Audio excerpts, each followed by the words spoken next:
බොරැල්ල නගර මධ්‍යයෙන් මිලියන 38.8කට 2BR apartment එකක් මිලදී ගන්න ඔයත් කැමතිද?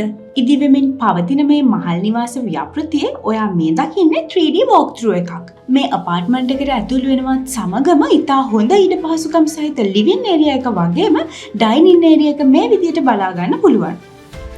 නවීන විදිහට සියලු පහසුකම් සහිතව ඉදිවීමට නියමිත කිචන් එක තමයි ඔයාලා මේ දකින්නේ. වර්ගාඩි 850ක විශාලත්වයකින් යුතු අපාර්ට්මන්ට් එක ඊට පහසුකම් සහිත නිදන කාමර දෙකකින් සමන්විත වෙනවා වගේම මාස්ටර් බෙඩ්රූම් එකට බැල්කනි ඒරියා එකක්ද ඇතුළත් වෙනවා. මොඩර්න් ෆිටින්ග්ස් වලින් නිම කරන ලද බාත්රූම් එක ඉතා අනර්ග නිමාවකින් ඉදිවීමට නියමිතයි. කොළඹ නගරයේ ප්‍රධානම පාසල් සහ රෝහල් වලට නුදුරුව සියලුම පහසුකම් අතේදුරින් පිහිටි මේ සුඛෝපභෝගී අපාර්ට්මන්ට් එක පිළිබඳ වැඩිදුර තොරතුරු දැනගන්න දැන්ම අපේ ලංකා ප්‍රොපර්ටි වෙබ් අඩවියට පිවිසෙන්න.